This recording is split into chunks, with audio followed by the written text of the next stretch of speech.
Sedang sudah ini gama jirti of daisy yeroo kan pikiti ummata bilisummaa barbaaduuf miidiyaan meeshaa jabanaa galma bilisummaa isaa ittiin saffisiisanidha. Rakkoo siyaasaa fi dinagdee hawaasummaa furuu qofa osoo hin ta'in qaroominaa fi dammaqiinsa saba tokkoo keessatti miidiyaan murteessaadha. Manni bitootessa tokko bara 2014 duudhaa Oromoo fi Oromummaa qabatee dhugaa leellisuuf Oromoo irraa dhalate. OMN uummata isaa gaachana taasifachuun ija gurra uummataa ta'ee miidiyaa qilleensa Oromoo fi Oromiyaa bilisoomse. Miidiyaan meeshaa qabsoo ammayyaa sirna jijjiiruu danda'udha. Jaarmiyaa guddaa Oromoon qabu OMN rakkoo faayinaansii isa mudate keessaa ba'uuf duula galii walitti qabuuf adeemsisaa jira. Sanbata dhufu muddee guyyaa 9 bara 2023 sa'aatii 3tti sagantaa galii walitti qabu bal'inaan karaa fuula TikTokii Mubaarak Musammatti kan adeemsifamu ta'a. Oromoon biyya keessaa fi biyya alaa jirtan duula galii walitti qabu OMN kan irratti hirmaattu waan dandeessan OMN cinaa dhaabbadhaa wayita jennu kabaja guddaan. Doolaarri takka isin OMN'if kennitan sagalee harmee sagalee hin qabne.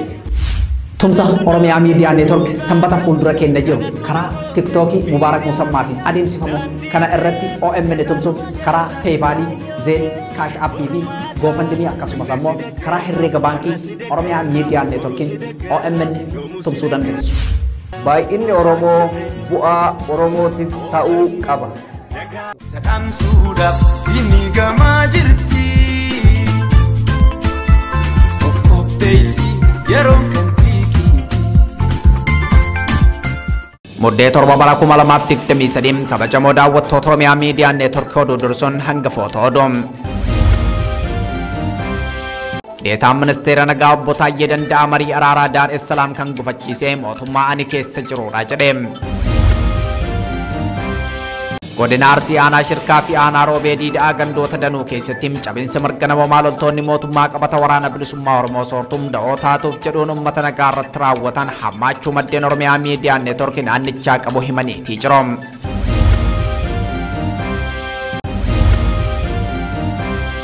Uummanni Oromoo miidiyaalee qabu akka qabeenya isaatti ilaaluu qaba jedhame. Kabajamoo daawwattoota Oromiyaa Miidiyaa Neetwork kun hangafoota oduutiin guutuun oduu har'aaf qopheeffannee itti aanee dhiyaata.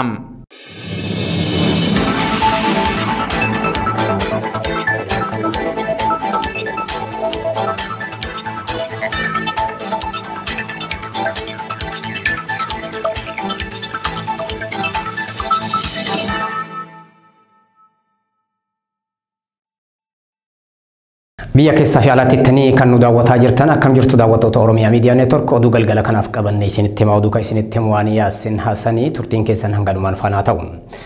Oduu keenya jalqabaatiin deetaan ministeera nagaa obbo Taayyee Danda'aa marii araaraa Daar es Salaam kan gufachiise mootummaan keessa jirudha jedhe. Maddi rakkoo Oromiyaa yeroo ammaa mudate mooraan siyaasaa Oromoo diigamuudha kan jedhe obbo Taayyeen jijjiirama booda qabsoo Oromoo karaa sirrii ta'een hoogganuu dhabuun gidiraa Oromoon waggaa 150 keessatti hin argin akka argu taasisee jira jechuun BBCtti himee jira. Obbo Taayyee Danda'aa gufachuu marii araaraa booda yaada barreessuu fi saba himaaleef kennaa jiruun marroon araaraaf kutannoo agarsiise mootummaan kiyya maricha gufachiisee jedhee jira. Siraash Sabbaaf BBC wabeeffachuun gabaasa qopheesse qaba.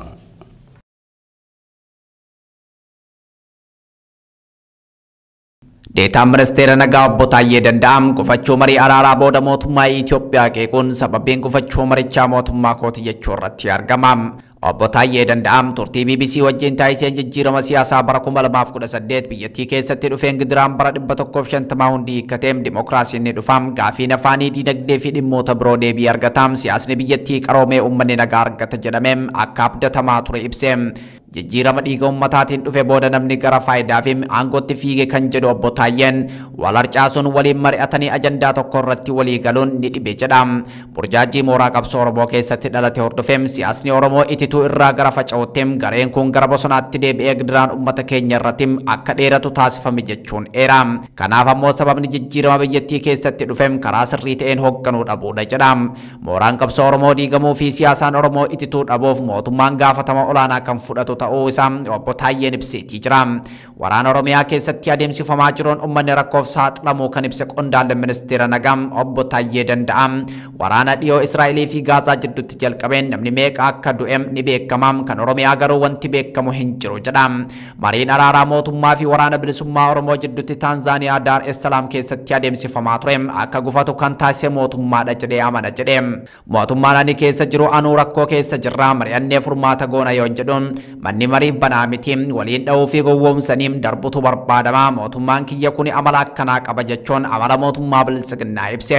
Waboo kan hoogganu marroon qilleensa mootummaan to'atu keessatti dubbiin kuni haadhumu yoo mootummaan illee na dhahe haadu'um jedhee riskii fudhate gaaraa bahee xayyaaraan Taanzaaniyaa deeme kuni kutannoo agarsiisanatti jedhe. Boromtumaa mariin araaraa jalqabe gama mootummaan ololli shanee cabsinee balleessaa jirra jedhum oofamaa ture kan jedhu obbo Taayyeen waraana waggaa 5 keessatti hin fixin yeroo marii sanatti fixuuf dhaadatamaa ture jechuun ibse. Mariin araaraa mootummaa fi waraana bilisummaa Oromoo gidduutti Daar es Salaamitti taa'ame milkii malee erga xumuramee booda biiroon kominikeeshinii Oromiyaa qaamni nageenya didee dirqamee araaratti akka deebi'uuf tarkaanfiin fudhatamaa jira jechuun ibsa baasee ture. Ibsi kun rakkoo mootummaaf waboo gidduu jiru karaa waraanaatiin furuuf itti adeemamaa jiraachuu kan akeekudha. Obbo Taayyeen garuu waraanni yeroo jarri gidaamii jiran fala hin finne amma yeroo sulultaa gahanitti rakkoo hin furu jedha. Qaama qawweedhaan mormuus mootummaan keessa jiru kanaafis dhaamsi ani qabu uummanni keenya hamma barbaachisu olitti gatii kafalee jira. Kana caalaa gatii dabalataa kafaluun irra hin jiru uummataaf jennee mariidhaan dubbii fixuun baay'ee barbaachisaadha jechuun dhaame.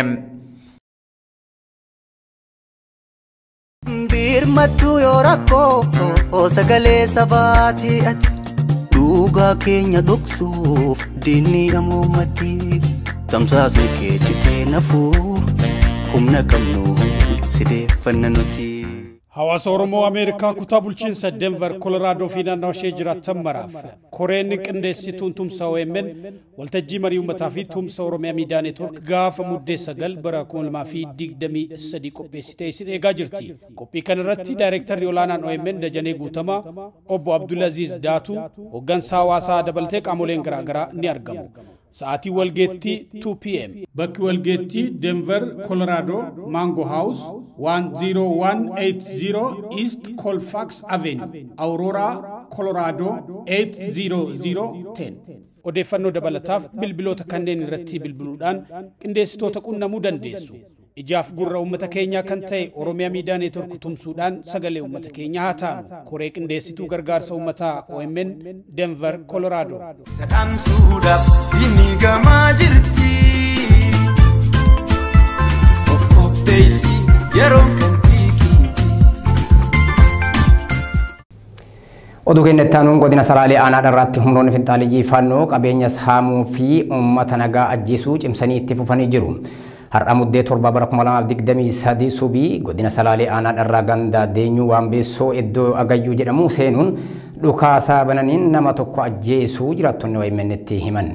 Gandoota baadiyyaa aanichaa keessatti qonnaan bultoonni midhaan ala jiru sassaabachuu hin dandeenye jedhanii jiru. Wabiitti lahuun dabalata isaa akka itti aanutti isinitti hima. Humnoonni finxaaleeyyii daangaa Oromiyaa cabsanii seenuun haleellaa walitti fufaa taasisaa jiraachuu jiraattonni OMN itti himan. Haleellaa Edel kan barii jala raawwataniin dargaggoo Kadirayyalee kan jedhamu ajjeesuu OMN jiraattota irraa odeeffateera. Abbaan dargaggoo ajjeefame kanaa obbo Ayyalee Huseen kana dura humnoota finxaaleeyyii faannoo ajjeefteetta jedhamuun hidhaan waggaa 18tti murtaa'ee yeroo ammaa mana hidhaa fichee jiru jedhan.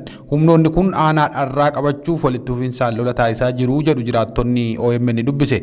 Guyyaa irraa kanas daangaa Oromiyaa seenuun lola uummata irratti bananiin lolli jabaan uummataa fi humnoota kana gidduu taasifamaa jira jedhan. Kallattii gandoota akka Tuutii, Kooluu fi kallattii Marraa Biiteetiin humnoonni kun duula jabaa taasisaa jiru.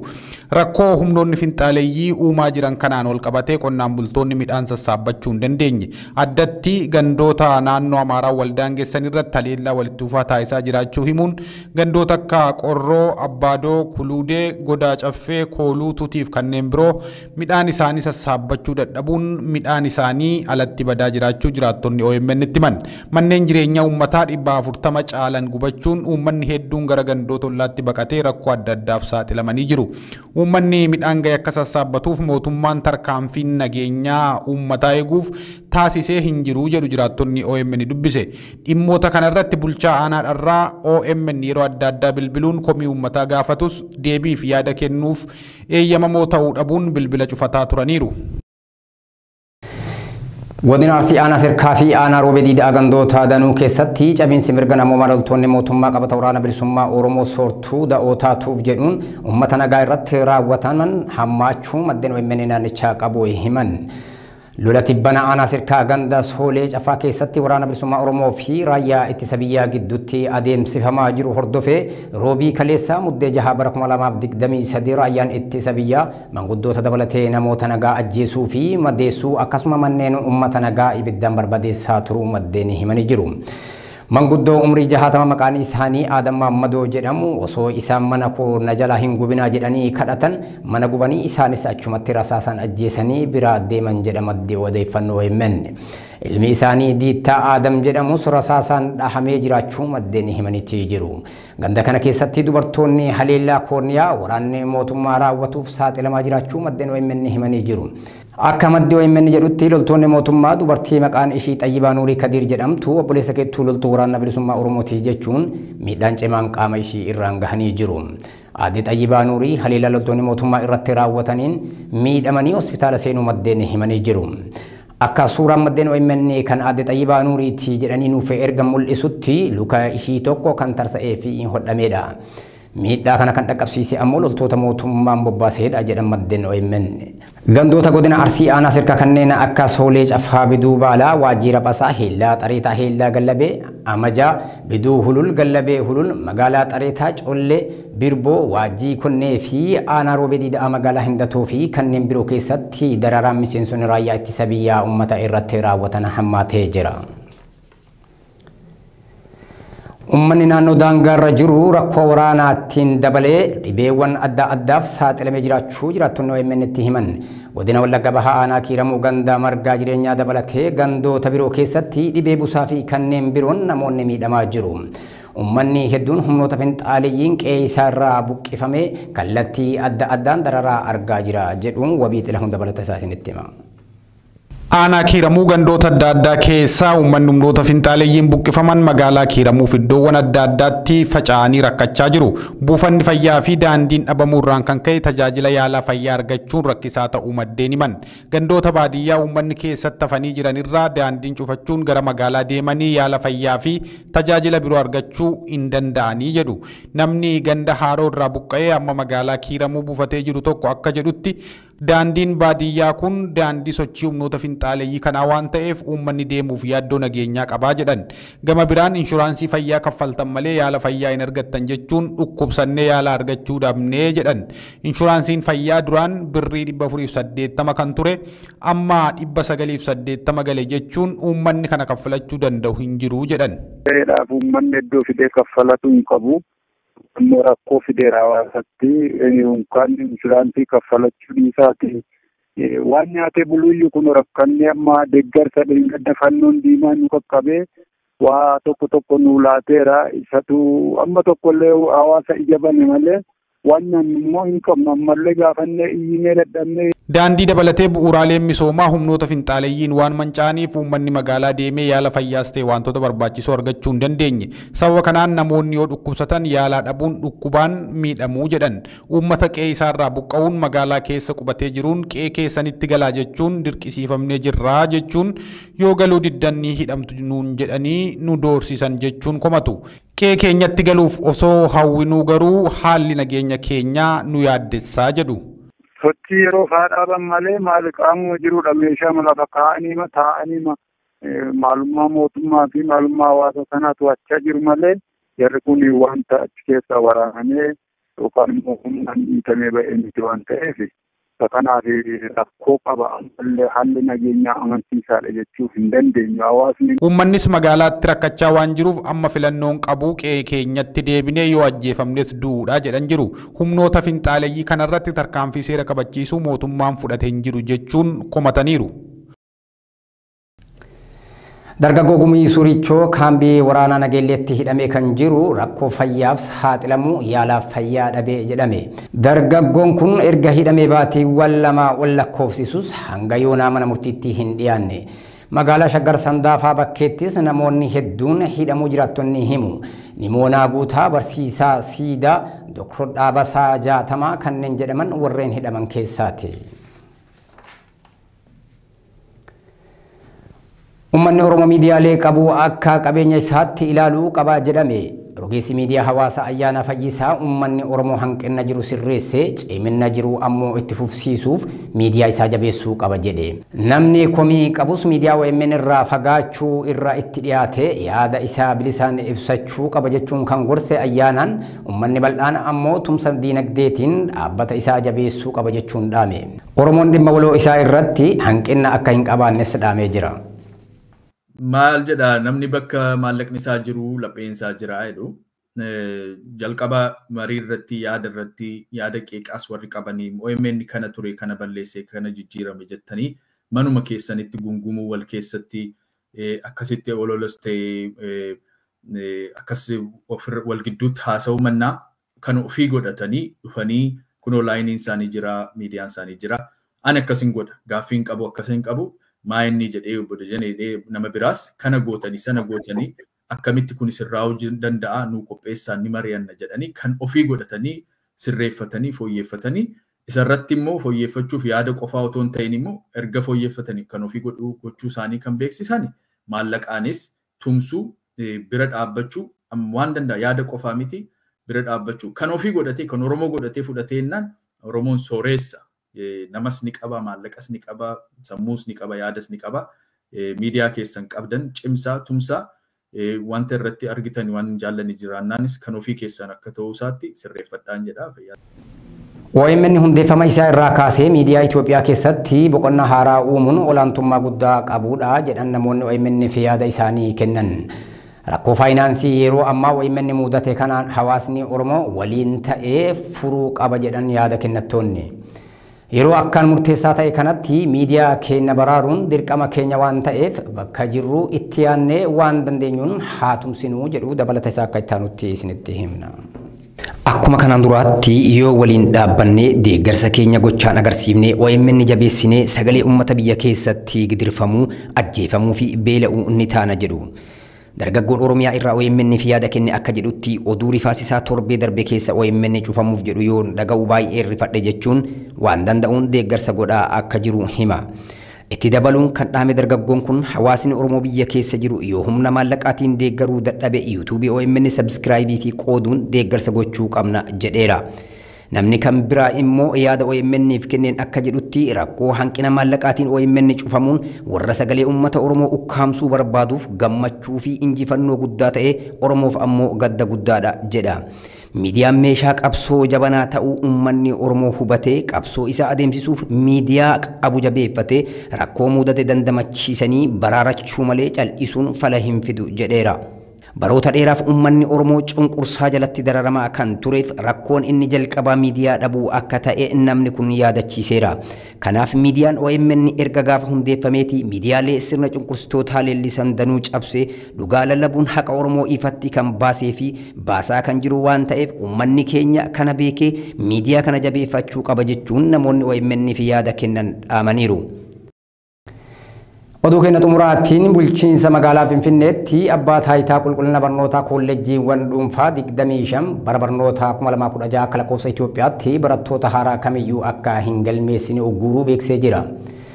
Magaalaa Finfinneetti abbaan taayitaa qulqullina barnootaa to'atu akka ifoomsetti kolleejjiiwwan kunneen odeeffannoo akka dhiyeessan bulchiinsi magaalattii xalayaadhaan erga gaafatee odeeffannoo gaafataman dhiyeessuuf eeyyamamoo ta'uu dhabuu isaaniitiin uggurri kun irra kaa'amuu beekseera. Kolleejjiiwwan ugguraman kunneen kolleejjii Queens, kolleejjii Royal, kolleejjii Microlinkii, kolleejjii Lion, kolleejjii Unison Vision, kolleejjii Tripokal, kolleejii Addis, kolleejii Orbit, yuunivarsiitii kolleejii Rift Valley, kolleejii Bios, kolleejii Bright, kolleejii Universal Standard, kolleejii IQ, kolleejii International Business fi Technology, kolleejii International Antennatii fi kolleejii Managementii fi hoteela Capital kanneen jedhamanidha. Kolleejjonni kunneen abbaa taayitichaa irraa ulaagaalee barbaachisan guutanii hayyama osoo hin argatin bara barnootaa 2016 barattoota haaraa galmeessuu hin danda'an jedhameera. Hanga sadaasa 30 kalakkoofsa Itoophiyaatti odeeffannoo gaafataman hin dhiyeessan taanaan eeyyamni hojii isaanii guutumatti kan haqamu ta'uu abbaan taayitaa akeekkachiisuun ibseetee jira. Tole daawwattoota Oromiyaa Miidiyaa Neetwork oduu galgala kanaaf qabadhee goolabeetiin jira. Qophiileen Oromiyaa Miidiyaa Neetwork hafan itti fufuu odeeffannoo wayitaawaa argachuu YouTube OMN subscribe share gochuun dagatina yeroo biraa hanga walitti deemnutti turtii gaarii qabadha.